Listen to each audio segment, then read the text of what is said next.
કેમ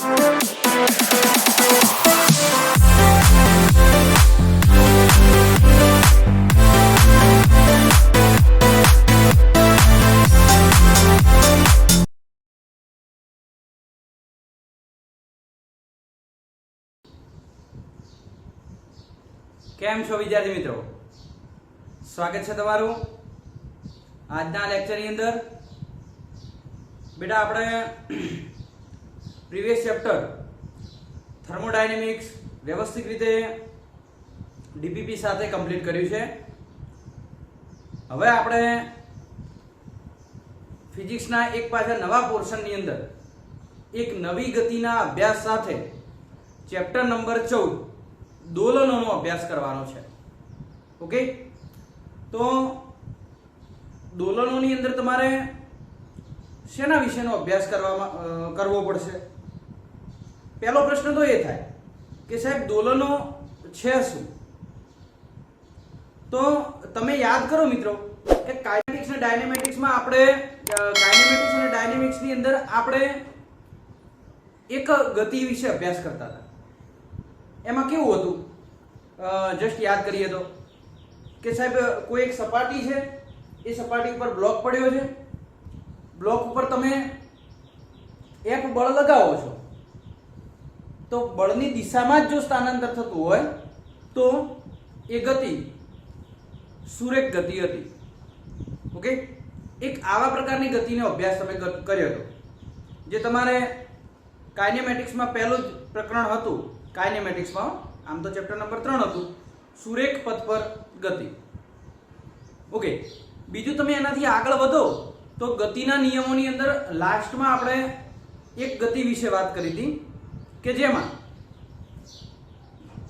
પદાર્થ પર લાગતું બળ અને ગતિની દિશા પરસ્પર લંબ હતા તો એ ગતિને કહેતા હતા આપણે વર્તુળમય ગતિ. તો આવી ગતિઓ વિશે વાત કરી હતી. હવે આપણે આ ચેપ્ટરમાં વાત કરવાની છે દોલિત ગતિ માટે. તો પદાર્થ ક્યારે દોલિત ગતિ કરે, દોલિત ગતિના પ્રકારો કેવા કેવા છે, ક્યારે તમે ઓળખી શકો કે આ દોલિત ગતિ કહેવાય કે ના કહેવાય. તો એના માટે તમારે આજનું જે લેક્ચર છે આ આજનું લેક્ચર બેઝિક ઇન્ફોર્મેશન માટેનું થશે. પહેલથી કહી દઉં, આમાં બેટા અમુક વ્યાખ્યાઓ, અમુક સંબંધો, અમુક શબ્દો કે જે આ ચેપ્ટર માટે તમારા નવા હશે, આનો થોડો પોર્શન ધોરણ 9 ની અંદર આવી ચૂક્યો છે. પણ કદાચ તમે અભ્યાસ ન કર્યો હોય ધોરણ 9 માં તો ચિંતા કરવાની જરૂર નથી.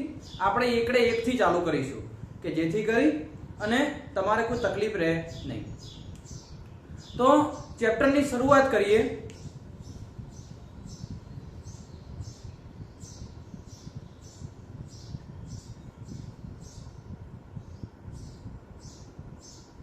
ઓકે, આજે પહેલું લેક્ચર છે એટલે થોડું વ્યવસ્થિત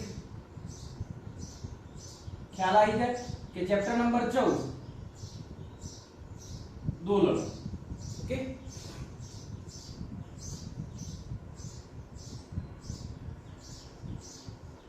ચલો હવે આજે તમે થોડુંક મારી સાથે સાથે નોટ ડાઉન કરતા જજો, એટલે કે તમારી નોટબુકમાં લખતા જજો, કારણ કે આજે મોટા ભાગના લેક્ચરમાં લેખિત માહિતી જ મારે તમને સમજાવવાની.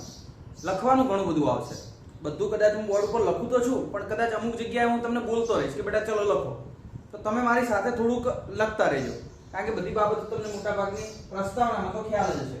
પ્રસ્તાવનામાં શું થાય તો હું પહેલી લીટી એવી લખી શકું કે જો F એક ગતિની દિશામાં હોય તો પદાર્થ સુરેખ ગતિ કરે છે. આવું કહી શકાય ને આપણે કે લાગતું બળ F એ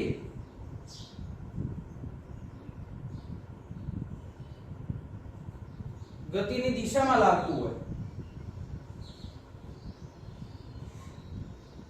તો પદાર્થ સુરેખ ગતિ કરે છે તેમ કહી શકાય. તમારે કદાચ આકૃતિ દોરીને સમજવું હોય તો પણ સમજી શકાય કે આ કોઈ બ્લોક છે જેનું દળ m છે અને એના ઉપર આપણે F બળ લગાવીએ છીએ અને જે દિશામાં બળ લાગે છે એ જ દિશામાં જો પદાર્થ આગળ વધતો હોય એ જ દિશામાં પદાર્થ આગળ વધતો હોય અથવા પદાર્થની ગતિ થતી હોય તો એટલે કે બળ અને પ્રવેગ, ચલો પ્રવેગ વાળી વાત નથી કરવી, બળ જે દિશામાં છે એ જ દિશામાં જો પદાર્થ પર પદાર્થની ગતિ થતી હોય તો આ પદાર્થ કેવી ગતિ કરે છે તેમ કહી શકાય, સુરેખ ગતિ કરે છે તેમ કહી શકાય. ઓકે, એ તો બધાને ક્લિયર જ છે. બીજું કદાચ લખવું હોય કે F એ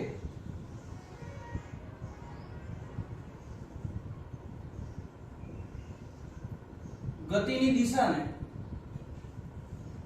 લંબ હોય તો પદાર્થ નિયમિત વર્તુળમય ગતિ અથવા વર્તુળમય ગતિ કરે છે તેમ કહી શકાય.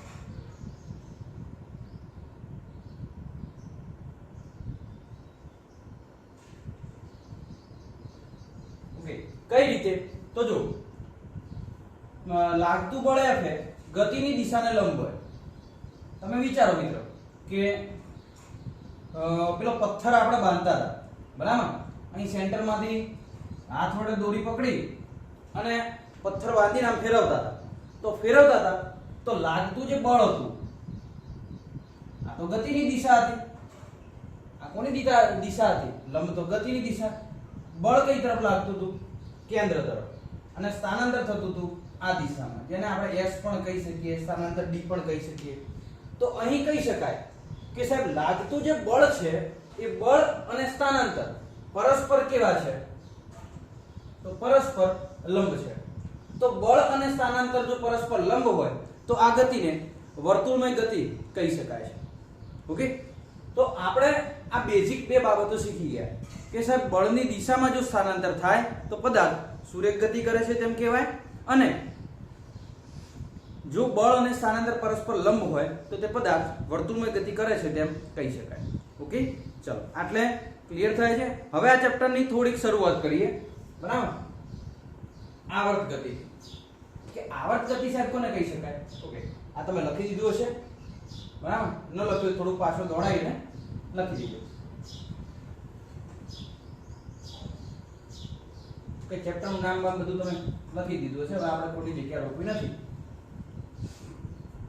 ચલો, હવે હું એક ટોપિક આપું છું,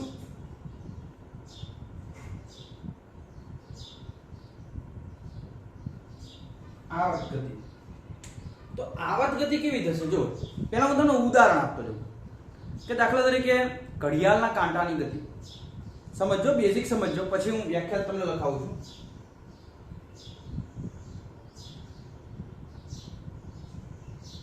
આ ઘડિયાળનો કાંટો છે, મિનિટ કાંટો या સેકન્ડ કાંટો કોઈ પણ, તો ઘડિયાળનો કાંટો શું થશે?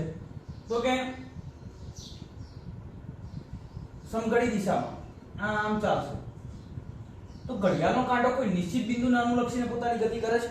હા, તો કે કરે છે. એક આ એનું નિશ્ચિત બિંદુ છે. ઘડિયાળનો કાંટો જ્યારે ગતિ કરશે તો આ નિશ્ચિત બિંદુને અનુલક્ષીને આમ ગતિ કરશે.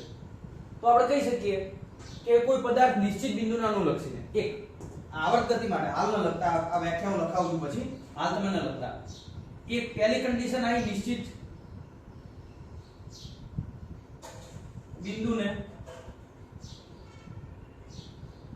અનુલક્ષીને. ઓકે, હવે એનો માર્ગ જોઈ લો, ઘડિયાળના કાંટાનો માર્ગ જોઈ લો. એનો માર્ગ આ જ છે, એ આ. તો એક નિશ્ચિત બિંદુ આવ્યું, બીજું આવ્યું નિશ્ચિત માર્ગ.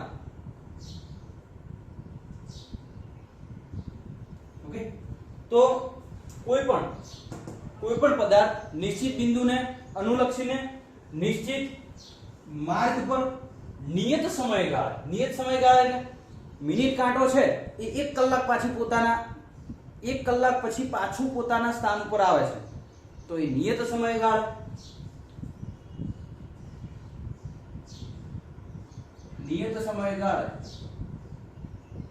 પોતાની ગતિનું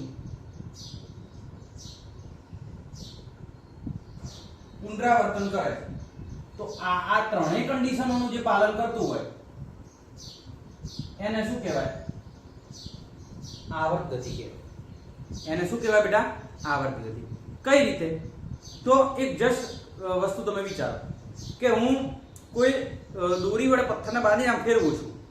તો એ જ્યારે પથ્થરને ફેરવું છું તો એ પથ્થર મારા હાથમાં જે દોરી છે એને અનુલક્ષીને આમ ગતિ કરશે. નંબર 1, એનો કોઈ નિશ્ચિત માર્ગ થશે. નંબર 2, અને નિયત સમયગાળે પોતાની ગતિનું પુનરાવર્તન કરતો હોય, એનું એ સતત રોટેટ થતું જતું હોય. બીજું ઉદાહરણ કદાચ લેવું હોય તો સૂર્યની આજુબાજુ પૃથ્વી સૂર્યને અનુલક્ષીને ગતિ કરે છે, નિશ્ચિત માર્ગ પર નિશ્ચિત બિંદુને અનુલક્ષીને નિયત સમયગાળે પોતાની ગતિનું પુનરાવર્તન કરતો હોય તો તેવી ગતિને શું કહેવામાં આવશે? આવર્ત ગતિ કહેવામાં આવે છે. તો આપણે અહીં આવર્ત ગતિ માટે પહેલા વ્યાખ્યા લખી દઈએ. તમે અત્યાર સુધી કશું લખ્યું નહીં હોય, જ્યાં સુધી હું ન કહું ત્યાં સુધી ન લખતા, કારણ કે મારે પહેલા સમજણ આપવાની થશે. સમજણ આપીને પછી આપણે વ્યાખ્યા લખીએ. તો આમાં શું કહે છે કે કોઈ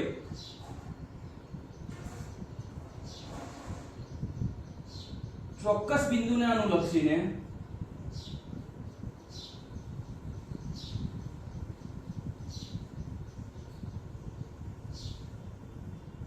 નિશ્ચિત માર્ગ પર કોઈ ચોક્કસ બિંદુને અનુલક્ષીને નિશ્ચિત માર્ગ પર નિયત સમયગાળે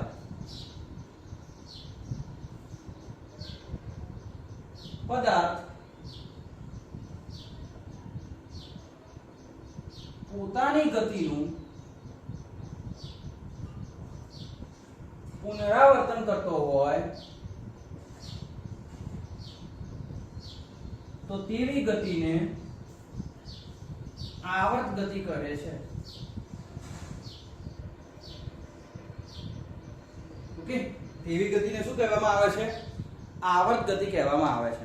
ઓકે, હવે આટલું બધું તો થોડું યાદ રખાય કે સાહેબ આવર્ત ગતિમાં આટલી બધી કન્ડિશનો યાદ રાખવી પડે. તો એક કામ કરીએ, એક શોર્ટમાં હું તમને શબ્દ આપી દઉં, બરાબર? એક શોર્ટ એન્ડ સ્વીટ શબ્દ, એ શબ્દ તમે વાપરો એટલે તમને ખબર પડી જાય કે આ આવર્ત ગતિ છે. ચોક્કસ સમયે રિપીટેશન. ચોક્કસ સમયે શું થાય? રિપીટેશન. જો કોઈ પદાર્થ ચોક્કસ સમયે પોતાની ગતિનું રિપીટેશન કરતો હોય તો એ આવર્ત ગતિ કહેવાય. જેમ કે ટાયરનું ફરવું, બરાબર? સૂર્યની આજુબાજુ પૃથ્વીનું પરિભ્રમણ.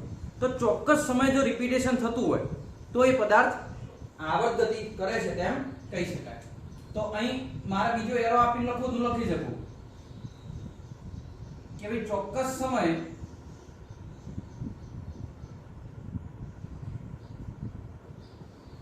રિપીટેશન. ઓકે, અને ઉદાહરણ લખવા હોય તો લખી શકાય કે દાખલા તરીકે પૃથ્વીની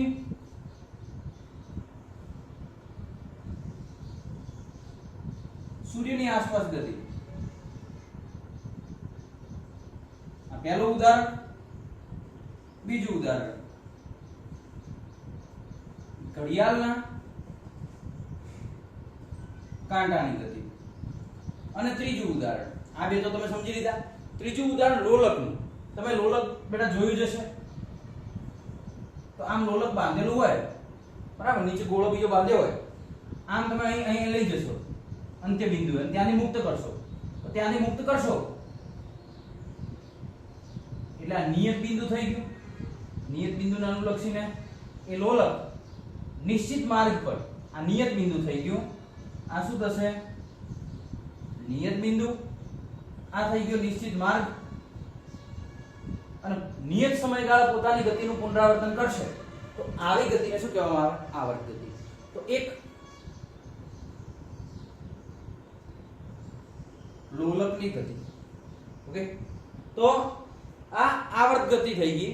તો આવર્ત ગતિમાં જે મેન શબ્દો છે એ તમારે યાદ રાખવાના થશે.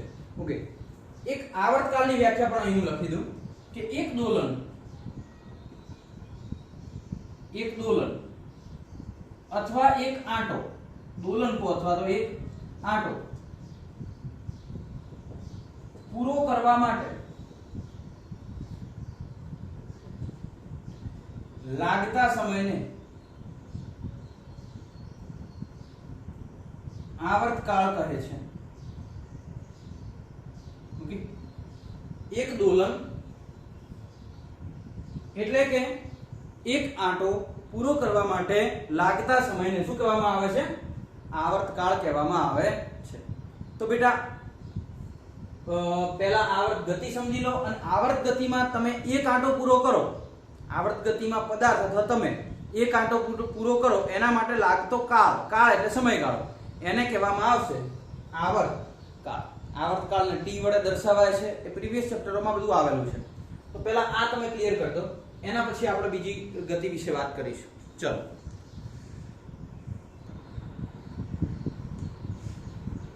ચલો બેટા આટલું પહેલા ક્લિયર કરી દો. કોઈ પદાર્થ ચોક્કસ સમયગાળે નિશ્ચિત બિંદુને અનુલક્ષીને નિશ્ચિત પથ પર પોતાની ગતિનું પુનરાવર્તન કરતો હોય તો તેવી ગતિને શું કહેવામાં આવે છે? આવર્ત ગતિ. ઓકે, ચલો નેક્સ્ટ આપણે આગળ વધીએ. નેક્સ્ટ આપણે આજે જે મુખ્ય ચેપ્ટરના જે શબ્દો છે ને શબ્દો સમજવાના છે, બરાબર? એ શબ્દો વગર તમે નીટના એમસીક્યુ ક્યારે સોલ્વ નહીં કરી શકો, એટલે ખાસ ધ્યાન રાખો. કારણ કે એમસીક્યુ માં જે શબ્દ આપેલો છે એ શબ્દ જ તમને ના ખબર હોય કે સાહેબ એ શબ્દ શું કહેવા માંગે છે, તો પછી આગળ તમે એના વિશે વિચારી જ નહીં શકો, બરાબર? એટલે નેક્સ્ટ જે શબ્દ આવે છે એ છે પ્રસંદવાદી ગતિ.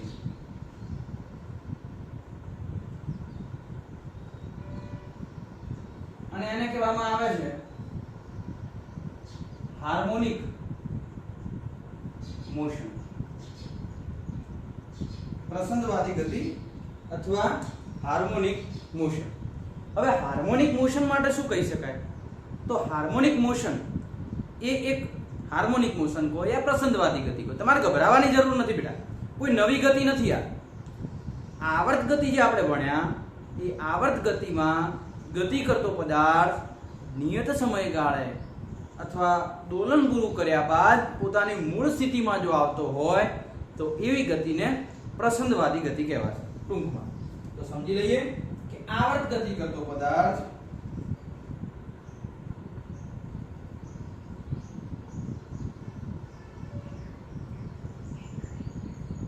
નિયમિત સમયગાળા દર અથવા નિયત સમયગાળા બાદ પોતાની મૂળ સ્થિતિમાં આવતો હોય અથવા મૂળ સ્થિતિમાં પરત ફરતો હોય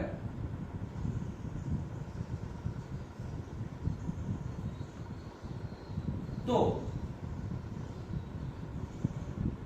તેવી ગતિને પ્રસંદવાદી ગતિ કહે છે. અને એનું બીજું નામ શું છે? Harmonic motion.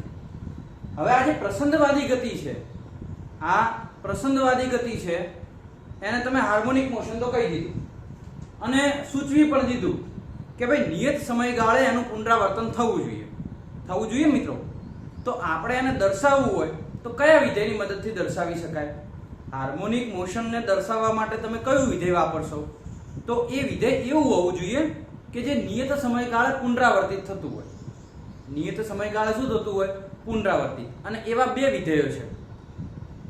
એકમ વર્તુળ ઉપર તમે જાઓ ને તો આખું રોટેશન ફરીને પાછા ત્યાં આવે. આપણે મેથેમેટિકલ ટૂલ્સ ની અંદર ભણાવ્યું હતું કે 0 થી 90, 90 થી 180, 180 થી 270, 270 થી પાછા 0 આવો એટલે સાઈન અને કોસ ના મૂલ્યો પાછા એના મળી જાય. એટલે કે નિયત સમયગાળે ગતિનું પુનરાવર્તન દર્શાવવા માટે તમે બે વિધેયનો ઉપયોગ કરી શકશો, એક સાઈન અને બીજું કોસ. તો અહીં હું લખી શકું કે સાઈન અને કોસ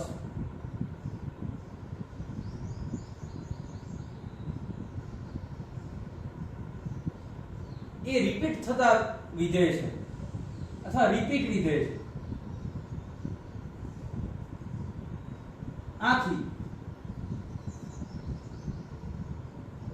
તેમનો ઉપયોગ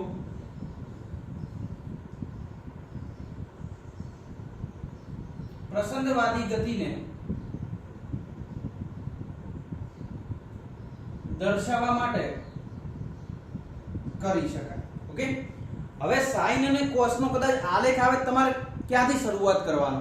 તો જો હું તમને કહી દઉં કે એક આલેખ દોરી દઈએ સાઈન નો. એકદમ સિમ્પલ છે બેટા, ગભરાયા વગર શાંતિથી સમજતા જવાનું. ચેપ્ટર એટલું સરળ છે કે તમે એક વખત તમારી પકડ બેસી ગઈ ચેપ્ટર ઉપર તો આખું ચેપ્ટર તમને કટ ટુ કટ યાદ રહી જશે, બરાબર? તો આપણે પહેલા આલેખ દોરવો છે સાઈન નો, ઓકે, અને પછી આલેખ દોરવો છે કોસ નો. તો આ સાઈન અને કોસ કઈ રીતે આપણે આલેખ દોરી શકીએ? તો યાદ કરો મિત્રો, સાઈન 0 0, તો આના આલેખની શરૂઆત થશે અહીંથી અને પછી આ અડધું દોલન, આ આખું દોલન, અને આમ પોતાની ગતિનું સતત શું થતું રહેશે? પુનરાવર્તન. આ અડધું દોલન, આ આખું દોલન, સતત ને સતત પુનરાવર્તન ચાલુ રહેશે. તો આ સાઈન વિધેય છે, જ્યારે આ કોસ વિધેય છે. કોસમાં cos 0 ક્યાંથી શરૂઆત થાય? તો cos 0 1 થાય. cos 0 1 થાય એના વિધેયનું મૂલ્ય અહીંથી આ રીતે, આ અડધું દોલન અને આ બીજું અડધું દોલન, એટલે આખું દોલન થઈ ગયું. આખું દોલન અથવા એક દોલન ક્યારે પૂરું કર્યું કહેવાય? તો જ્યાંથી ગતિની શરૂઆત કરતા હતા ત્યાં જ પદાર્થ પાછો આવી જાય. એક આંટો પૂરો કરે, એ અડધો ના આખો, એટલે એક દોલન પૂરું કર્યું કહેવાશે. તો આ સાઇન હાર્મોનિક વિધેય દર્શાવે છે અને કોસ એ હાર્મોનિક મોશન દર્શાવે છે. તો હાર્મોનિક મોશન એટલે કે પ્રસંદવાદી ગતિ દર્શાવવા માટે કયા બે વિધેયોનો ઉપયોગ થશે? સાઇન અને કોસ. ક્યાંય પણ સાઇન અને કોસ વાળું ઇક્વેશન આપેલું હોય તો એ પ્રસંદવાદી ગતિનું ઇક્વેશન હોઈ શકે એવું કહું છું. એના માટે ઘણી બધી કન્ડિશનો આવે છે, એ પાછળથી અભ્યાસ કરીશું. પણ પહેલા પ્રસંદવાદી ગતિ એટલે શું? તો આવર્ત ગતિ કરતો કોઈ પણ પદાર્થ નિયત સમયગાળે પોતાની ગતિનું પુનરાવર્તન કરતો હોય તો તે પદાર્થ પ્રસંદવાદી ગતિ કરે છે અથવા હાર્મોનિક મોશન કરે છે એવું કહી શકાય. એના માટે બે વિધેય ઉપયોગમાં લઈશું, એક સાઇન અને બીજું આવશે કોસ. ચાલો, દરેક વિદ્યાર્થી મિત્ર આ પ્રસંદવાદી ગતિ કરી દે કમ્પ્લીટ.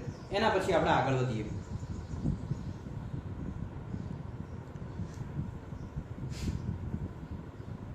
ચાલો, કરી લીધું હશે કમ્પ્લીટ? ઓકે. હવે જે આવર્ત ગતિ છે એ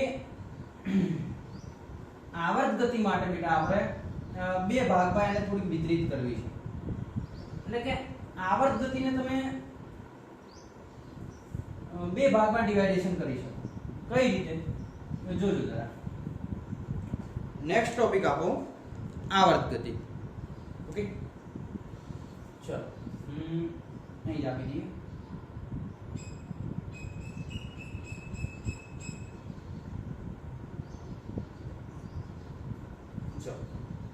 આવર્ત ગતિમાં શું થશે? તો આવર્ત ગતિની આપણે વ્યાખ્યા શું કીધી હતી કે સાહેબ આવર્ત ગતિમાં તમે એવું કહ્યું હતું કે કોઈ નિશ્ચિત બિંદુ હોવું જોઈએ. નિશ્ચિત બિંદુને અનુલક્ષીને નિયત પથ પર પોતાની ગતિનું શું કરતો હોય? પુનરાવર્તન. તો એ પદાર્થ આવર્ત ગતિ કરે છે તેમ કહેવાય.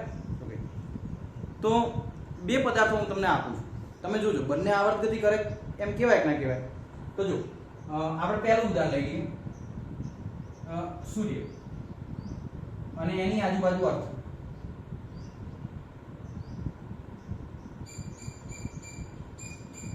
તો સૂર્ય એ અર્થ માટે નિશ્ચિત બિંદુ થશે.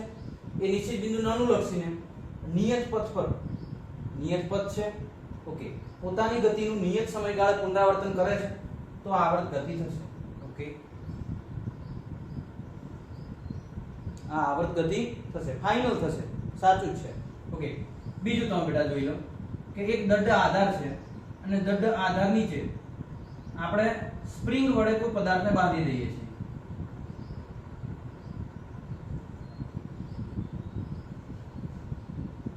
ઓકે, એમ દળના બ્લોકને બાંધી દીધો અને એને આમ ખેંચી અને મુક્ત કરી દઈએ છીએ. તો બ્લોક શું કરશે? તો બ્લોક પહેલા નીચે જશે, પછી પાછો ઉપર જશે અને આમ ઉપર નીચે ગતિ કરશે. ક્યાં સુધી ગતિ કરશે?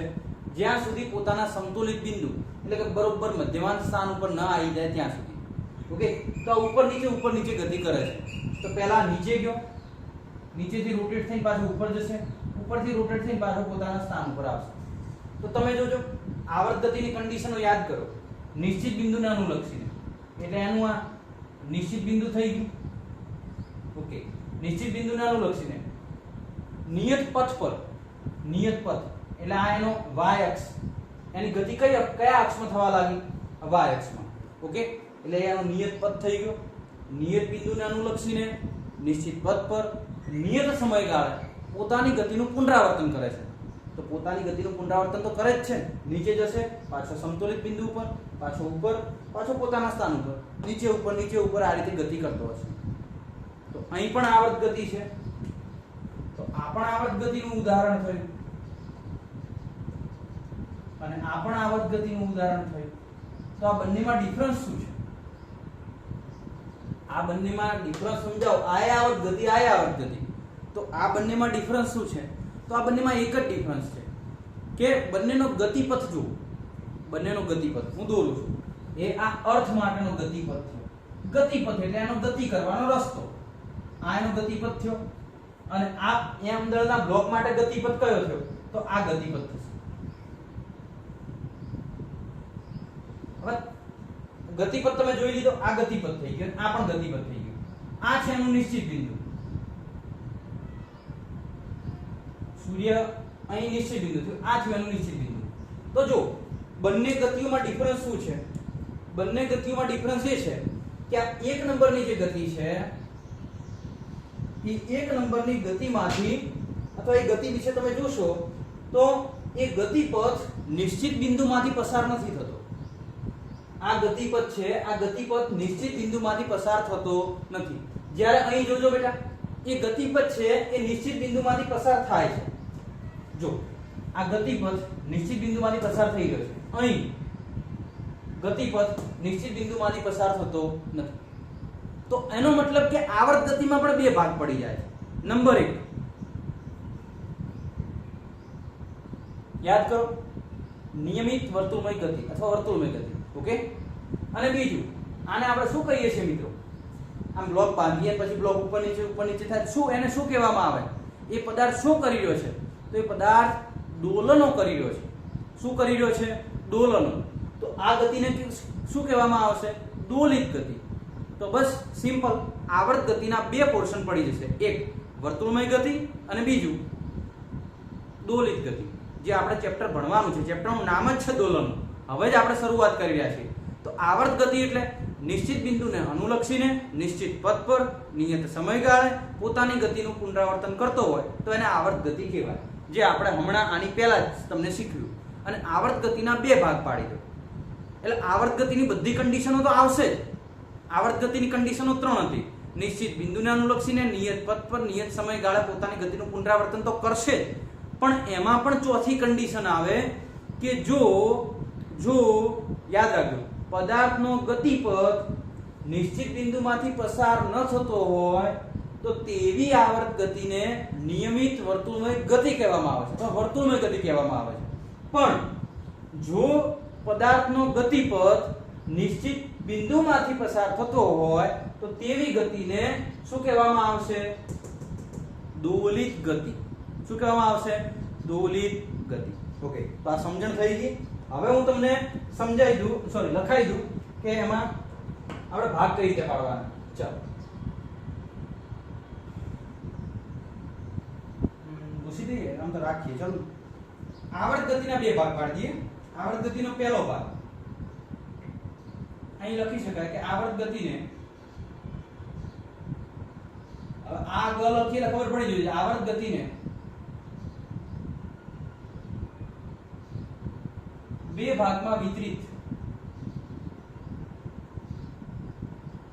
કરી શકાય છે.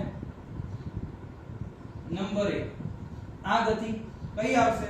નિયમિત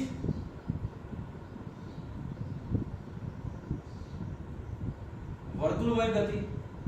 અને નિયમિત વર્તુળમય ગતિ એટલે યુનિફોર્મ સર્ક્યુલર મોશન. યુનિફોર્મ એટલે નિયમિત, સર્ક્યુલર એટલે વર્તુળમય અને મોશન એટલે ગતિ.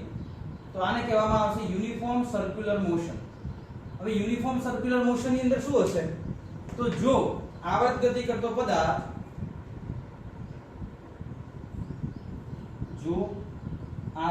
કરતા પદાર્થનો ગતિપથ, આવર્ત ગતિ કરતા પદાર્થનો ગતિપથ નિશ્ચિત બિંદુમાંથી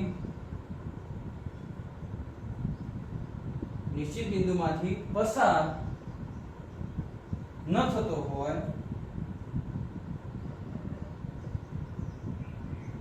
તો તેવી ગતિને નિયમિત વર્તુળમય ગતિ કહે છે. ઓકે. ચલો તો આ થઈ ગયું પહેલું. નંબર 2,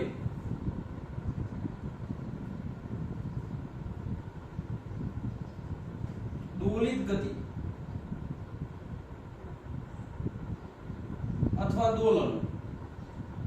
પદાર્થ દોલનો કરે છે ત્યારે તેમ ક્યારે કહેવાય? એમાં કન્ડિશન આવશે જો આવર્ત ગતિ કરતો પદાર્થ, અમારે સાફ કરવું પડશે બેટા. તમે આકૃતિ હવે તમારી રીતે તમારે દોરવી હોય તો દોરી લેજો સ્ટોપ કરીને સમજવા માટે, અને ન દોરવી હોય તો તમારી ઈચ્છા. ઓકે, ચલો હું પૂછી દઉં છું.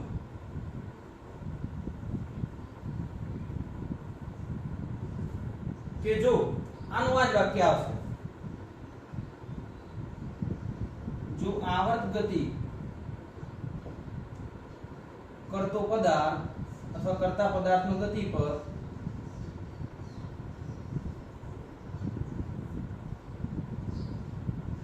નિશ્ચિત બિંદુમાંથી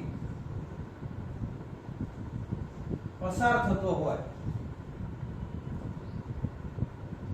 તો તેવી ગતિને દોલિત ગતિ કહે છે. દોલિત ગતિ કરતો પદાર્થ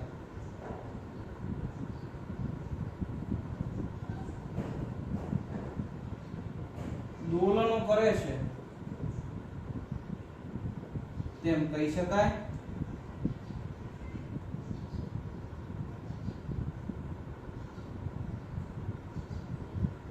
દોલિત ગતિ કરતા પદાર્થને દોલક કહે છે. તો અહીં કહી શકાય, શું કહી શકાય બેટા? તો કે જો કોઈ પદાર્થ નિશ્ચિત બિંદુને અનુલક્ષીને નિશ્ચિત પથ પર નિયત સમયગાળે પોતાની ગતિનું પુનરાવર્તન કરે છે, અને એનો જે નિશ્ચિત પથ છે એ નિશ્ચિત બિંદુમાંથી જો પસાર થતો હોય, મેં કહ્યું હતું નિશ્ચિત બિંદુમાંથી જો પસાર થતો હોય તો એ પદાર્થ દોલિત ગતિ કરે છે તેમ કહેવાય. દોલિત ગતિ કરતો પદાર્થ દોલનો કરે છે તેમ કહી શકાય. અને જે પદાર્થ દોલનો કરતો હોય એને કહેવામાં આવે દોલક. બરાબર, એને શું કહેવામાં આવે છે? દોલક કહેવામાં આવે છે. તો આ બે દોલક તો ખબર પડશે ને, પેલું જે લટકાવ્યું દોલક કહી શકાય, એમ દળનો પદાર્થ તમે લટકાવ્યો, પૃથ્વી નહીં કહેવાય કારણ કે નિયમિત વર્તુળની ગતિમાં હશે. બરાબર, તો દોલિત ગતિ કરતા પદાર્થને દોલક કહી શકાય. તો પહેલા આટલું નોટ ડાઉન કરી લો. બરાબર, ઈટીવાર સાહેબ પરસેવો લૂસી દે. બરાબર, ચાલો ઝડપ રાખે બેટા.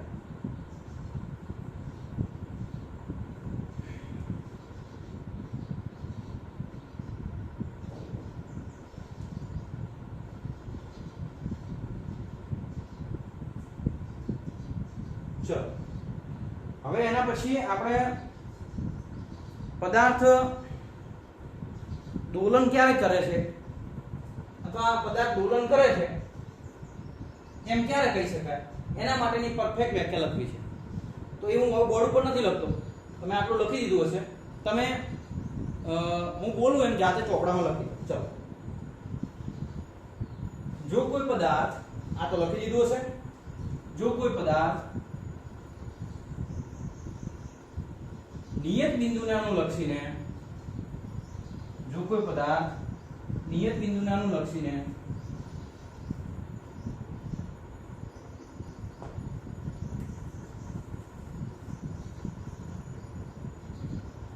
નિયત અથવા નિશ્ચિત લખશો તો ચાલશે. નિશ્ચિત બિંદુને અનુલક્ષીને નિશ્ચિત બિંદુની આસપાસ ઉપર નીચે, નિયત બિંદુની આસપાસ ઉપર નીચે અથવા આગળ પાછળ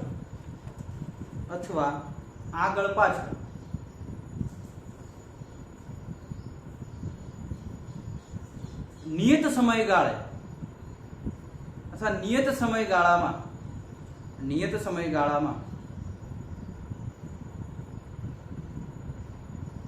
આવર્ત ગતિ કરતો હોય તો આવી ગતિને દોલિત ગતિ કહે છે. તો આવી ગતિને દોલિત ગતિ કહે છે. અને આ પદાર્થ દોલન કરે છે તેમ કહેવાય.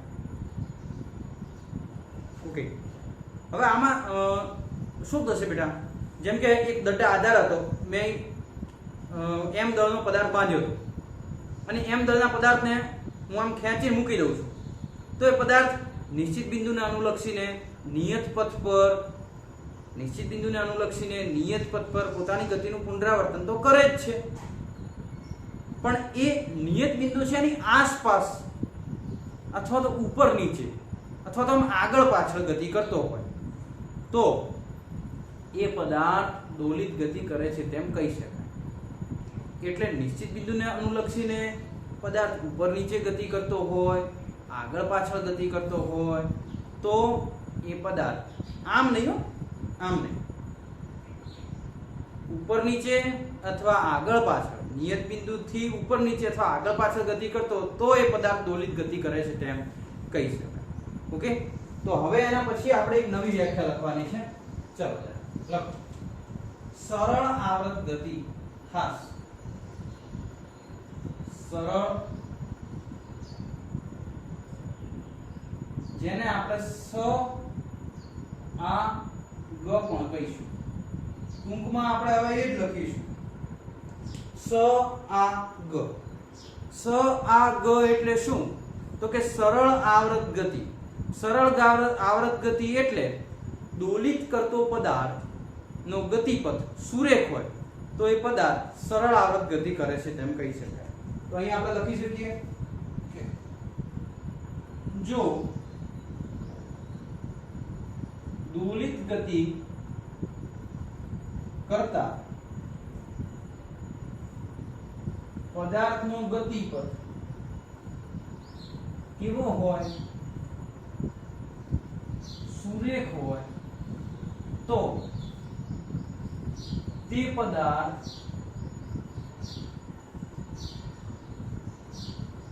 સરળ આવર્ત ગતિ કરે છે તેમ કહી શકાય. ઓકે, હવે કે સાહેબ સરળ આવર્ત ગતિ તો બરાબર છે કે ભાઈ આ તો સરળ આવર્ત ગતિ થઈ ગઈ, એમાં સરળ આવર્ત ગતિમાં સુરેખ સરળ આવર્ત ગતિ આવે. જસ્ટ એક મિનિટ. સુરેખ ગતિ કરતો હોય ને, જો ગતિપથ સુરેખ હોય ને તો એ આવર્ત ગતિને શું કહેવામાં આવે? એક શબ્દનો સુધારો કરી દેજો, અહીં આવશે સુરેખ સરળ ગતિ.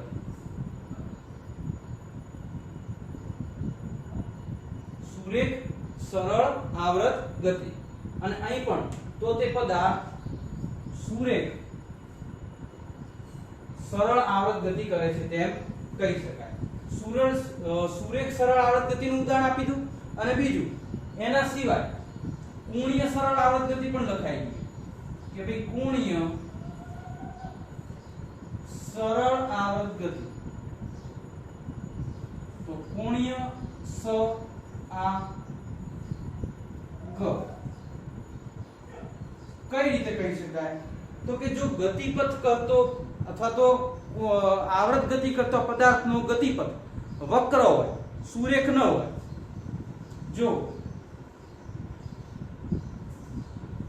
દોલિત ગતિ કરતા પદાર્થનો ગતિપથ વક્ર હોય તો તે પદાર્થ કોણીય સરળ આવર્ત ગતિ કરે છે તેમ કહી શકાય. તો અહીં આવર્ત ગતિના બે પ્રકાર પડી ગયા, એક સુરેખ સરળ આવર્ત ગતિ અને બીજું કોણીય સરળ આવર્ત ગતિ. બંને તમને મગજમાં બેસી જશે. અહીં જોઈ લેજો કે એક દટ્ટા આધાર છે અને આધાર સાથે આપણે સ્પ્રિંગ જોડી અને સ્પ્રિંગ સાથે બાંધી દીધો એમ દળનો બ્લોક, અને અહીં દટ્ટ આધાર અને એની સાથે બાંધી દીધો સ્મોલ એમ દળનો ગોળ.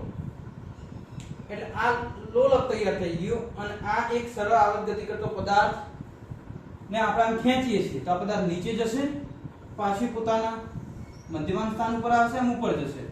તો આનો જે ગતિપથ છે એ ગતિપથ સુરેખ છે. ગતિપથ કેવો છે? સુરેખ. જ્યારે આ પદાર્થને આમ તમે દોલિત કરાવશો તો એનો ગતિપથ કેવો થઈ ગયો?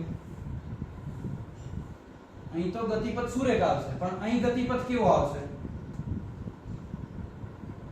તો અહીં ગતિપથ આવશે વક્ર. તો આપણે કહી શકાય કે સુરેખ સરળ આવર્ત ગતિ કરતો પદાર્થ હંમેશા સુરેખ પથ પર ગતિ કરતો હોય, બરાબર, અને કોણીય સરળ આવર્ત ગતિ કરતો પદાર્થ એના ગતિપથ જે છે એ ગતિપથ કેવો હશે? વક્ર હશે. ખાલી શબ્દોની માયાજાળ છે બેટા, બરાબર, બીજું કંઈ એમાં નવું કરવાનું નથી. ચલો આટલું નોટ ડાઉન કરી લો એટલે પછી આપણે આગળ વધીએ. એક બે વ્યાખ્યાઓ હજી આપવાની છે એ ક્લિયર કરી દઈએ. ચલો ઝડપ રાખે દરેક જણ.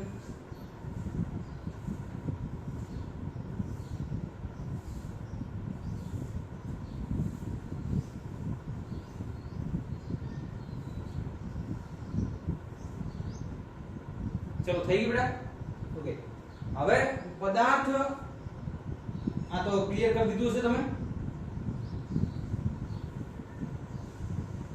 હવે એક શબ્દ સમજવાનો છે, કંપન, બરાબર. તો કંપનની પહેલા તમને આવૃત્તિ ખબર હોવી જોઈએ, અને આવૃત્તિ પહેલા આવર્તકાળ ખબર હોવો જોઈએ. આવર્તકાળ તો મેં તમને સમજાવી દીધું કે આવર્તકાળ એટલે એક દોલન પૂરું કરવા માટે લાગતા સમયગાળાને, એક દોલન પૂરું કરવા માટે લાગતા સમયગાળાને શું કહેવાય? આવર્તકાળ.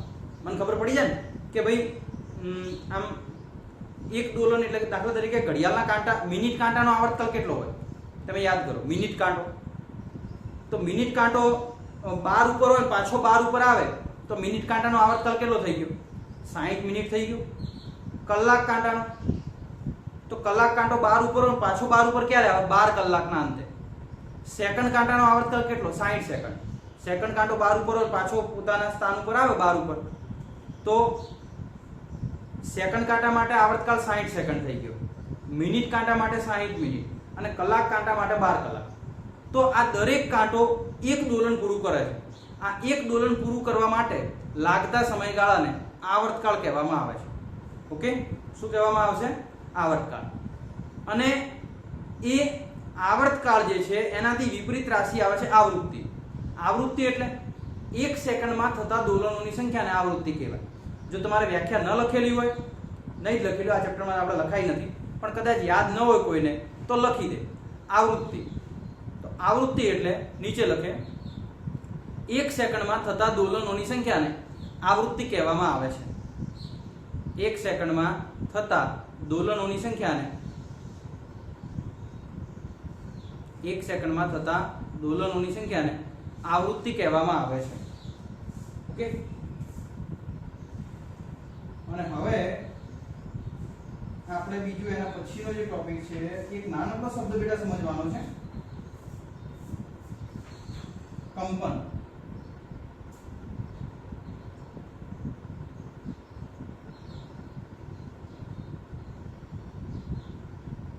વાઇબ્રેશન. વાઇબ્રેશન આપણે મોબાઈલમાં પણ કરી વાઇબ્રેટ મોડ કરતા હોય કે ભાઈ વાઇબ્રેટ મોડમાં કરી દે મોબાઈલ. તો વાઇબ્રેટ મોડમાં તમારે જો કોઈ ફોન કોલ આવે તો એ મોબાઈલ છે ને કંપન થતો હોય, આમ ધ્રુજતો હોય છે, ધ્રુજતો હોય છે. તો કંપન, પદાર્થ કંપન કરે છે એવું ક્યારે કહી શકાય? પદાર્થ કંપન કરે છે એવું ક્યારે કહી શકાય? તો આપણે એવું કહી શકીએ મિત્રો કે જો દોલનો કરતો પદાર્થ અથવા દોલનો કરતા પદાર્થની આવૃત્તિ, જો દોલનો કરતા પદાર્થની આવૃત્તિ મોટી હોય, અને મોટી હોય અથવા શબ્દ વાપરવો ખૂબ જ વધુ હોય તો ચાલે. આવૃત્તિ ખૂબ મોટા મૂલ્યની હોય અને આવર્તકાળ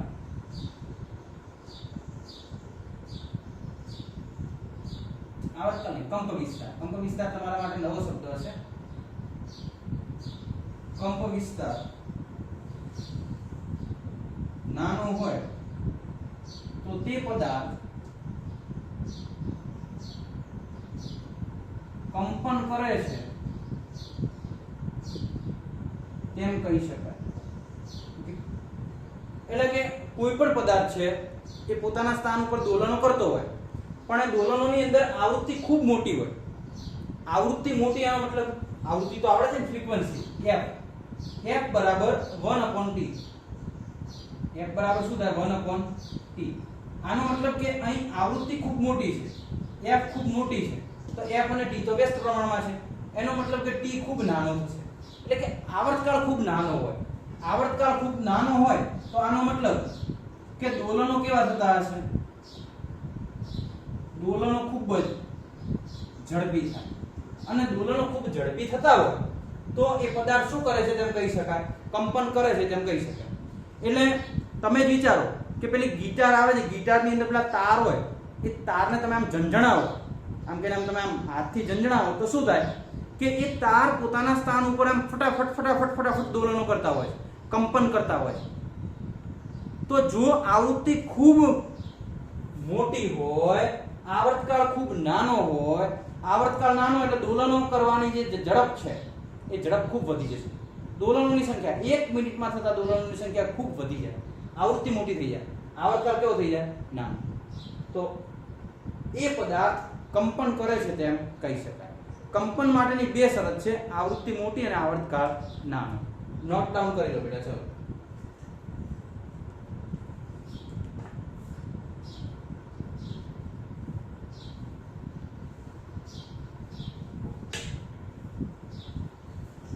ચલો હવે એના પછી સરળ આવર્ત ગતિ માટે એક સૂત્ર આપણે તારવવાનું છે, બરાબર? સરળ આવર્ત ગતિ માટે બળનું સૂત્ર જે તારવવાનું છે એના માટેની વાત કરી દઈએ. તો આ નોટ ડાઉન તમે કરી દીધું હશે. પર ક્વેશ્ચન આપવો હોય કે મુદ્દો આપવો હોય, જે કેવું હોય, સરળ આવર્ત ગતિ કરતા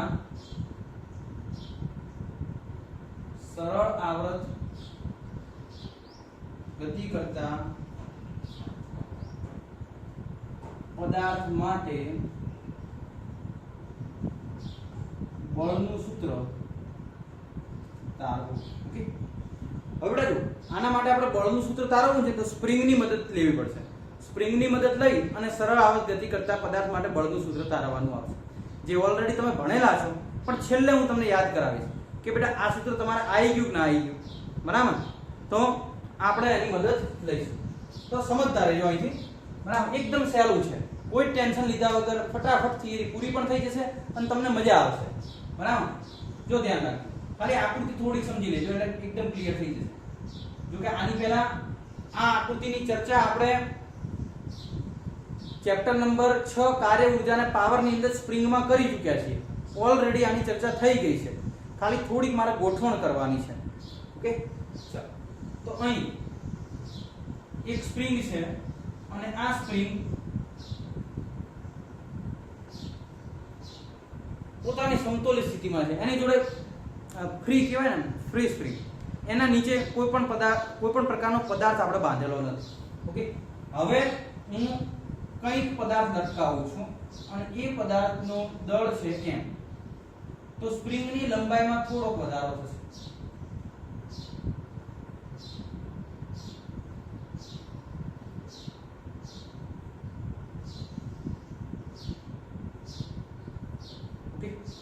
અને આ કેટલો વધારો થશે? તો આ વધારો થશે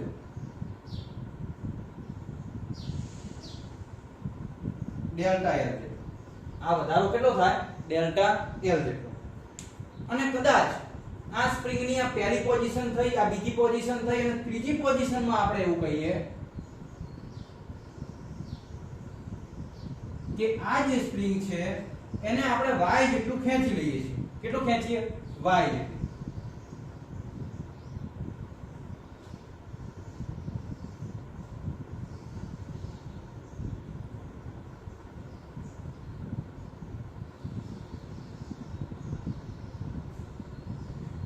કારણ કે આંટાઓ મોટા થશે ને, જેમ તમે ખેંચશો આના કરતા આના માટે મોટા થાય, આના આંટા મોટા થાય.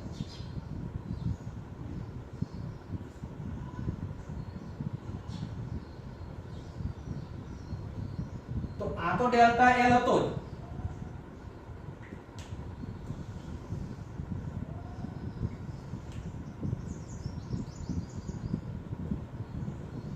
આ સમતુલિત સ્થાનથી આટલું તો ડેલ્ટા એલ હતું,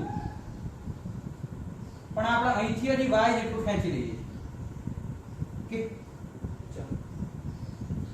તો હવે બાકી બધું તમને મારે કઈ સમજાવવાનું આવતું નથી. આકૃતિમાં દર્શાવ્યા મુજબ સ્પ્રિંગ છે, સ્પ્રિંગના નીચે પહેલા સ્પ્રિંગ સંતુલિત અવસ્થામાં છે એટલે કે નોર્મલ સ્થિતિમાં છે, સામાન્ય સ્થિતિ જેને કહેવાય. એના નીચે m દળનો પદાર્થ, આપણે એ વર્ણન લખવાની જરૂર નહીં. m દળનો પદાર્થ લટકાવ્યો છે. m દળના પદાર્થના લીધે એના ઉપર લાગતા બળોની ચર્ચા કરીએ. તો કયા કયા બળ બેટા અહીં લાગે? તો પહેલું જો હું બ્લેક પેન થી દર્શાવું છું, તમે જોઈ લો કે એક બળ લાગશે વજન પર. એ તમને બધાને ખબર હોય કે સાહેબ m દળનો પદાર્થ તો નીચે લાગે વજન પર. ઓકે, પણ સ્પ્રિંગ છે. શું છે? સ્પ્રિંગ. હવે આ સ્પ્રિંગ છે તો સ્પ્રિંગની અંદર પુનઃસ્થાપક બળ લાગે. કયું બળ લાગે? પુનઃસ્થાપક બળ. જેમ કે તમે સ્પ્રિંગના નીચે દળ લટકાવ્યું છે તો એને તમે નીચે ખેંચો તો એ સ્પ્રિંગનું જે પુનઃસ્થાપક બળ છે એને કઈ દિશામાં લઈ જવા માટે પ્રયત્ન કરે? તો પોતાની મૂળ પરિસ્થિતિમાં લઈ જવા માટે પ્રયત્ન કરે. બરાબર? તો આના માટે આપણે કહીએ કે કોઈ પણ પદાર્થની જ્યારે સંરચનામાં ફેરફાર થાય તો સંરચનાને મૂળ સ્થિતિમાં લાવવા માટે લાગતા બળને પુનઃસ્થાપક બળ કહી શકાય. હવે બી પરફેક્ટ વ્યાખ્યા હું આપી દઉં કે કોઈ પણ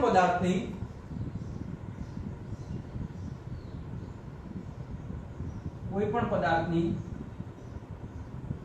સંરચનામાં જો ફેરફાર થાય તો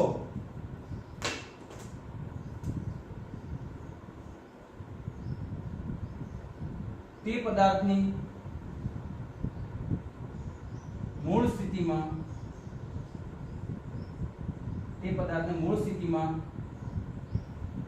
લાવવા માટે લાગતા જરૂરી બળને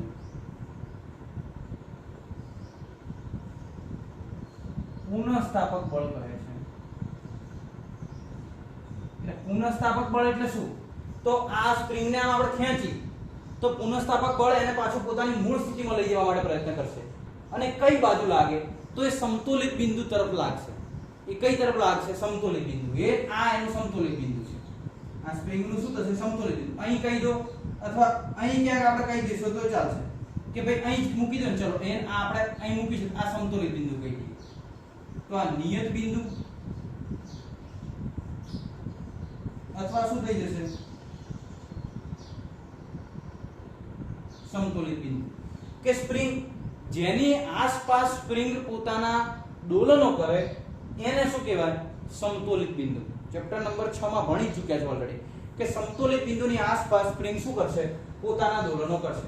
તો અહીં આપણે કેવું હોય કે સ્પ્રિંગના નીચે m દળનો પદાર્થ બાંધતા સ્પ્રિંગની લંબાઈમાં ડેલ્ટા L જેટલો વધારો થાય છે તો લાગતું બળ કેટલું થશે?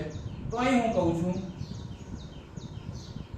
સ્પ્રિંગના નીચે સ્મોલ m દળનો પદાર્થ લટકાવતા સ્પ્રિંગની લંબાઈમાં ડેલ્ટા L જેટલો વધારો થાય છે.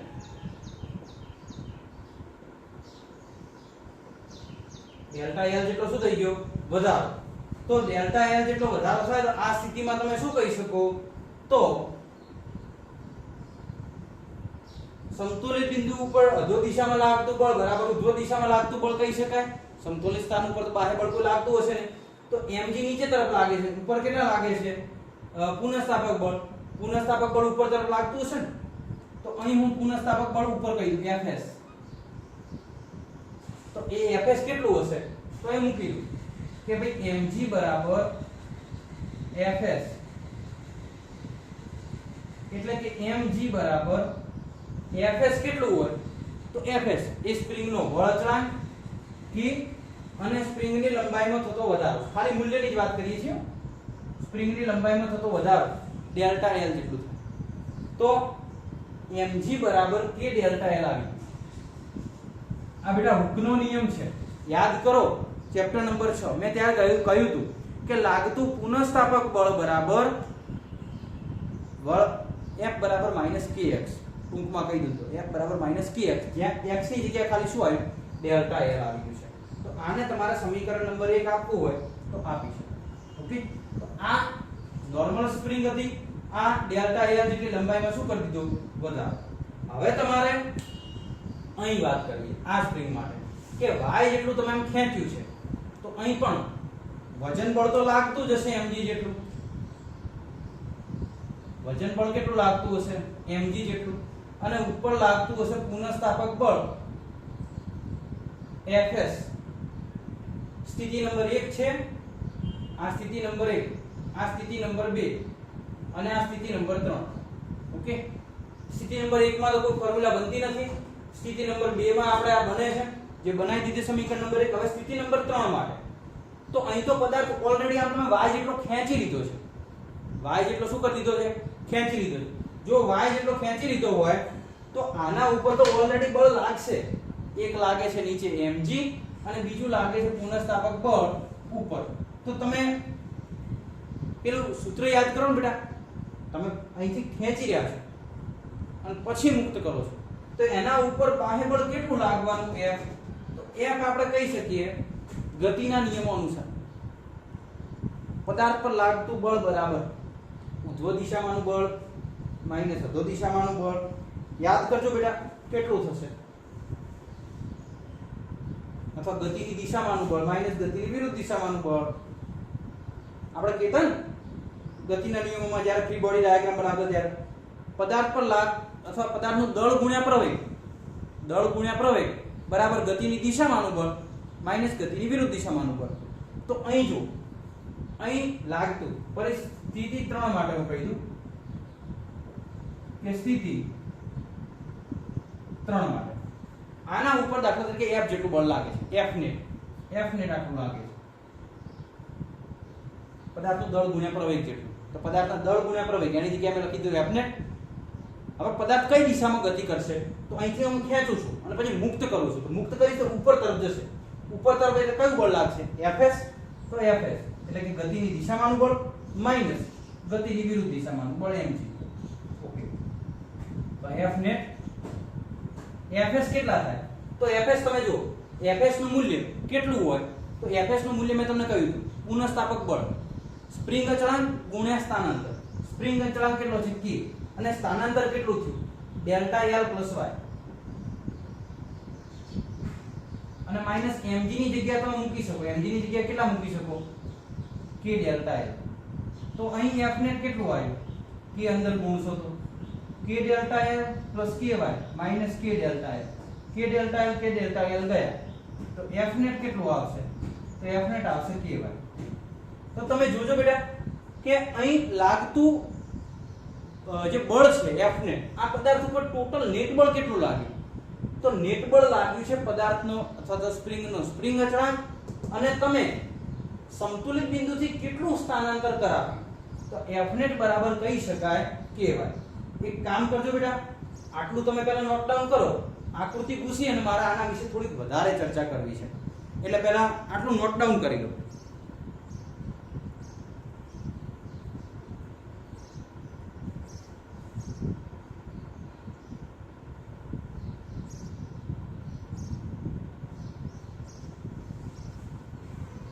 ચલો થઈ ગયું. હવે આ f net બરાબર ky તો આવી ગયું, પણ આમાં ક્યાંય દિશા નથી લીધી. જો દિશાને ધ્યાનમાં લઈએ તો y એ કઈ દિશામાંનું સ્થાનાંતર છે, તો આ સમતોલિત બિંદુ થયું, એનાથી y કઈ દિશામાં છે, ઋણ y કે ધન y, તો y એ ઋણ y છે એટલે કે નીચે તરફ છે. તો અહીં આપણે કહી શકીએ કે જો દિશાઓને ધ્યાનમાં લઈએ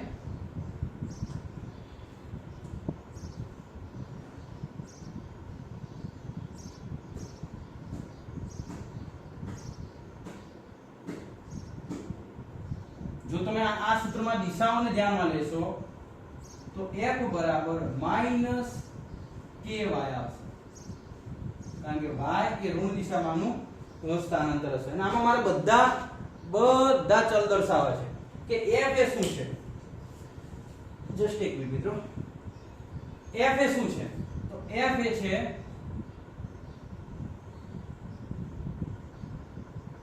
પુનઃસ્થાપક બળ. ઓકે, k એ શું છે,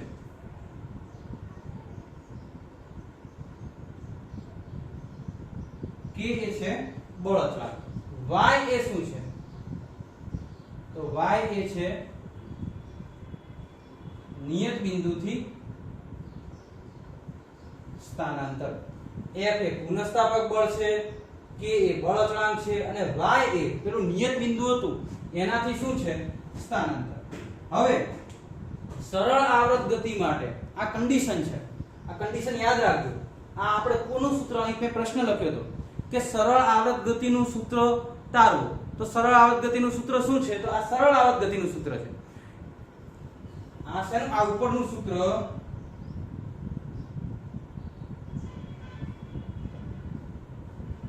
એ સરળ આવર્ત ગતિ દર્શાવે છે અને સરળ આવર્ત ગતિમાં કન્ડિશન શું હોવી જોઈએ તો કન્ડિશન એ હોવી જોઈએ કે લાગતું બળ એ સ્થાનાંતરના સમપ્રમાણમાં હોય, લાગતું બળ એ સ્થાનાંતર y ના સમપ્રમાણમાં હોય અને પુનઃસ્થાપક બળથી વિરુદ્ધ દિશામાં હશે. તો અહીં લખું તમે લખી શકો કે સરળ આવર્ત ગતિ એટલે કે સઆગ માટે લાગતું બળ એ સ્થાનાંતરના સમપ્રમાણમાં અને લાગતા બળથી અથવા સ્થાનાંતરથી સમપ્રમાણમાં અને વિરુદ્ધ દિશામાં હોવું જોઈએ. તો સરળ આવર્ત ગતિ માટે લાગતું જે બળ છે બરાબર, આ જે લાગતું બળ છે પુનઃસ્થાપક બળ હંમેશા સ્થાનાંતરના સમપ્રમાણમાં હશે, પણ પુનઃસ્થાપક બળ એ જે દિશામાં સ્થાનાંતર થતું હશે, સ્થાનાંતર થાય છે નીચે તરફ, પુનઃસ્થાપક બળ લાગે છે ઉપર તરફ, તો બંનેની દિશા કેવી હશે પરસ્પર વિરુદ્ધ દિશામાં. તમે જે દિશામાં એને સ્થાનાંતર કરાવતા હશો એનાથી વિરુદ્ધ દિશામાં પુનઃસ્થાપક બળ લાગશે. જો પદાર્થ ઉપર તરફ જતો હોય તો સ્થાનાંતર ઉપર તરફ આવશે, પણ પુનઃસ્થાપક બળ કઈ તરફ લાગવાનું છે નીચે તરફ. ઓકે, તો આ ખાસ સરળ આવર્ત ગતિમાં મહત્વની બાબત છે. બીજું કદાચ મારે કેવું હોય તો પુનઃસ્થાપક બળ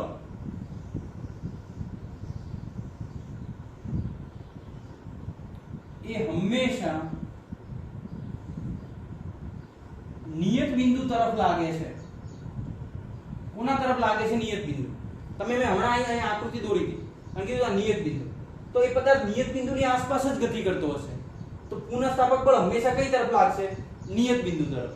જો પદાર્થ નીચે હશે તો ઉધ્વ દિશામાં લાગતું છે, જો પદાર્થ ઉપર હશે તો પુનઃસ્થાપક બળ અધો દિશામાં લાગતું છે. પણ હંમેશા પુનઃસ્થાપક બળ છે એ કઈ દિશામાં લાગતું હશે નિયત બિંદુ તરફ. ઓકે, આ તમે નોટ ડાઉન કરી દીધું છે. તો મારે એક આકૃતિ દોરી થોડુંક સમજણ આપવી છે.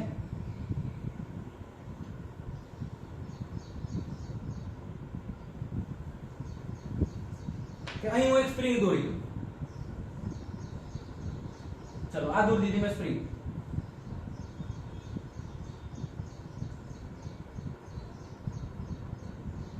એમ દળનો પદાર્થ છે.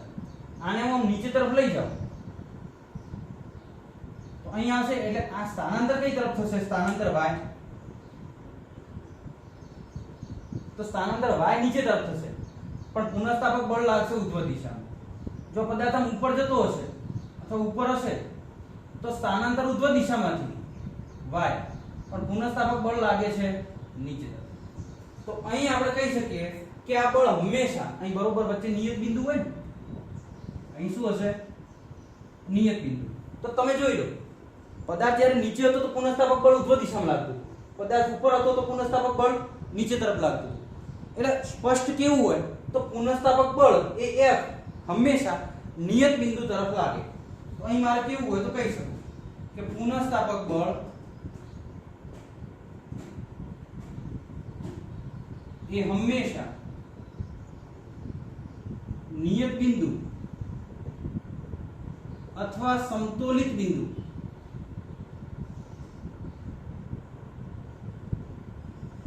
તરફ લાગે છે. ઓકે, ચલો અહીં મારે જો સમતોલિત બિંદુથી નીચે તરફ, અહીં હું એરો નવો આપું છું, ધ્યાન રાખજો કે દાખલા તરીકે સમતોલિત બિંદુથી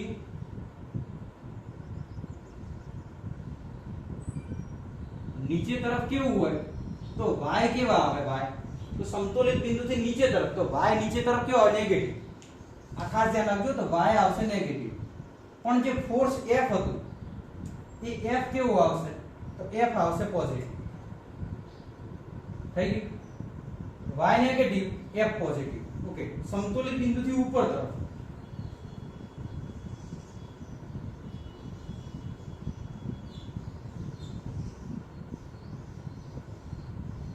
ઉપર તરફ, તો સમતોલિત બિંદુથી ઉપર તરફ, તો y કેવા આવે છે?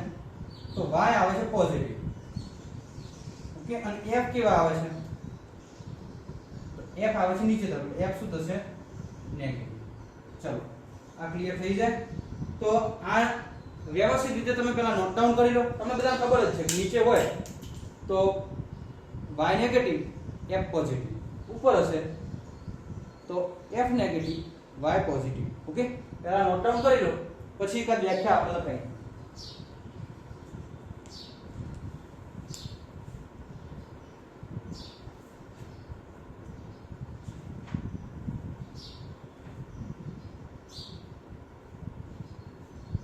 ચલો, થઈ ગયું મિત્રો. હવે સરળ આવર્ત ગતિ માટે એકાદ વ્યાખ્યા નીચે લખી દો. લખો જરા કે જો કોઈ પદાર્થ સ્પષ્ટ વ્યાખ્યા છેલ્લે, જો કોઈ પદાર્થ કોઈ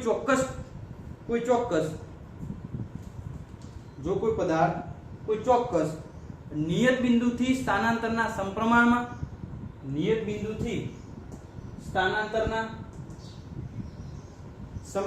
હોય અને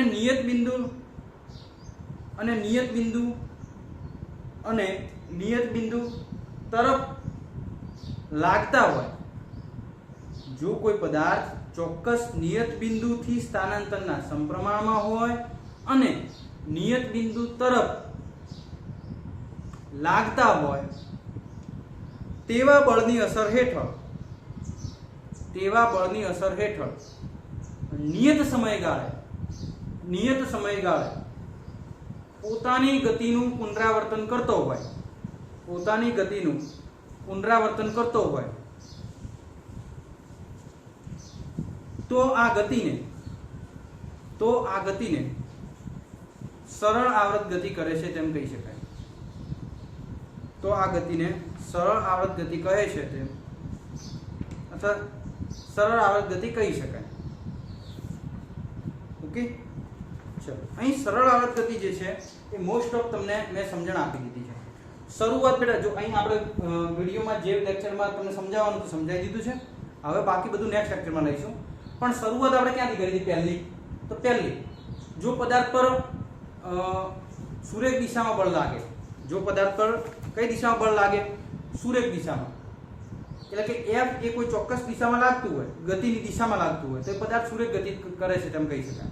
જો લાગતું બળ અને સ્થાનાંતર પરસ્પર લંબ હોય તો પદાર્થ વર્તુળમય ગતિ કરે છે તેમ કહી શકાય. પછી આવર્ત ગતિ માટે ઉદાહરણ આપો. આવર્ત ગતિ માટે તમને શું કહ્યું? જો કોઈ પદાર્થ નિશ્ચિત બિંદુને અનુલક્ષીને 10 મિનિટમાં હું રિવિઝન કરાવું છું, ખાસ ધ્યાન રાખજો. 10 મિનિટમાં આપણે રિવિઝન કરાવી દઈએ એટલે તમારે શું છે કે લેક્ચરનો લોડ ઘટી જાય. આવર્ત ગતિ માટે વાત કરી દઈએ.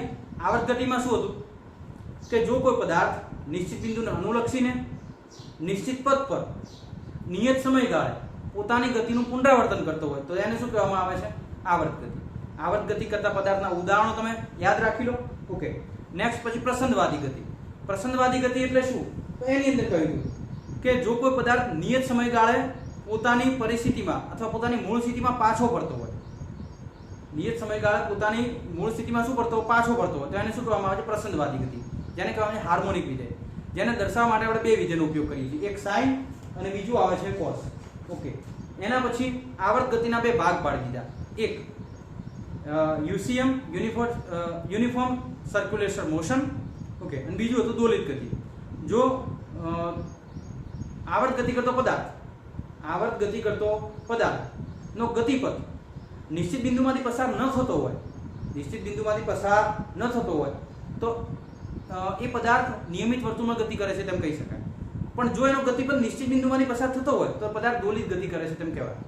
દોલિત ગતિ કરતા પદાર્થને દોલક કહેવામાં આવે છે અને એ દોલનો કરે છે તેમ કહી શકાય. નેક્સ્ટ બીજું હતું કદાચ સરળ આવર્ત ગતિ. સરળ આવર્ત ગતિની અંદર શું હતું? સુરેખ સરળ આવર્ત ગતિ. તો સરળ આવર્ત ગતિ માટે પહેલા ક્લિયર તમને થવું જોઈએ કે સાહેબ સરળ આવર્ત ગતિ માટે કન્ડિશન એવી છે કે નિયત બિંદુને અનુલક્ષીને નિશ્ચિત પથ પર નિયત સમયગાળે પોતાની ગતિનું પુનરાવર્તન કરતો હોય તો પદાર્થ સરળ આવર્ત ગતિ કરે છે તેમ કહેવાય. સરળ આવર્ત ગતિ કરતા પદાર્થનો ગતિપથ સુરેખ હોય તો તે સુરેખ સરળ આવર્ત ગતિ કરે છે, પણ જો ગતિપથ કોણીય હોય તો તે કોણીય આવર્ત ગતિ કરે છે તેમ કહેવાય. નેક્સ્ટ હતું કંપન એટલે કે વાઇબ્રેશન. વાઇબ્રેશનની અંદર આવૃત્તિ મોટી હોય, આવર્તકાળ નાનો હોય તો તે કંપનો કરે છે તેમ કહી શકાય. નેક્સ્ટ હતું બળનું સૂત્ર. તો તમારે તો સીધું થિયરી તો યાદ રાખવાની જરૂર નથી. સરળ આવર્ત ગતિ માટે કન્ડિશન શું છે કે લાગતું બળ એ પુનઃસ્થાપક બળના સમપ્રમાણમાં હોય અને પુનઃસ્થાપક બળની વિરુદ્ધ દિશામાં હોય તો તે પદાર્થ સરળ આવર્ત ગતિ કરે છે તેમ કહી શકાય. તો લાસ્ટમાં છેલ્લે જે સૂત્ર બને છે અથવા છેલ્લે જે વ્યાખ્યા બને છે એ શું બને છે બેટા? એ યાદ કરી લઈએ. તો જો કોઈ પદાર્થ સરળ આવર્ત ગતિ કરે છે તેમ ક્યારે કહી શકાય? તો એના પર લાગતું બાહ્ય બળ અથવા જે પુનઃસ્થાપક બળ છે એ પુનઃસ્થાપક બળ સ્થાનાંતરના સમપ્રમાણમાં હોય, સ્થાનાંતરથી વિરુદ્ધ દિશામાં હોય અને નિશ્ચિત બિંદુને અનુલક્ષીને નિયત પથ પર નિયત સમયગાળે પોતાની ગતિનું પુનરાવર્તન કરતો હોય તો તે પદાર્થ સરળ આવર્ત ગતિ કરે છે તેમ કહી શકાય. ઓકે, આટલું હતું. બીજું આમાં સમજવા જેવું કેવું હતું કે પદાર્થ નિયત બિંદુથી નીચે હોય તો y નેગેટિવ, f પોઝિટિવ. નિયત બિંદુથી ઉપર તરફ હોય તો y પોઝિટિવ, f કેવો આવે? નેગેટિવ. તો હવે એના પછીના નેક્સ્ટ લેક્ચરની અંદર આપણે આવર્તકાળ અને આવૃત્તિના 2-4 ફોર્મ્યુલા જે તમે શીખી ગયા છો એ અને નીટ માટેના એમસીક્યુ કે પદાર્થ તમને ઇક્વેશન આપ્યા છે કે નીચેનામાંથી કયો પદાર્થ સરળ આવર્ત ગતિ કરે છે તો તમારે શોધવું પડશે. તો એ સાઇન અને કોસના ફોર્મેટમાં કઈ રીતે આવે એના વિશેની ચર્ચા કરીશું. આશા રાખું છું કે તમને લેક્ચર વ્યવસ્થિત રીતે ગમ્યું હશે અને તમે દોડાયા વગર આખું લેક્ચર વ્યવસ્થિત રીતે ભણ્યા હશો તો જ મજા આવશે બેટા. બાકી આ ચેપ્ટરમાં જો તમે દોડાઈ સ્કીપ કરશો તો મજા નહીં આવે. બરાબર? એટલે હવે મળીશું મિત્રો નેક્સ્ટ લેક્ચરની અંદર. તબ તક કે લીએ ટાટા, બાય બાય.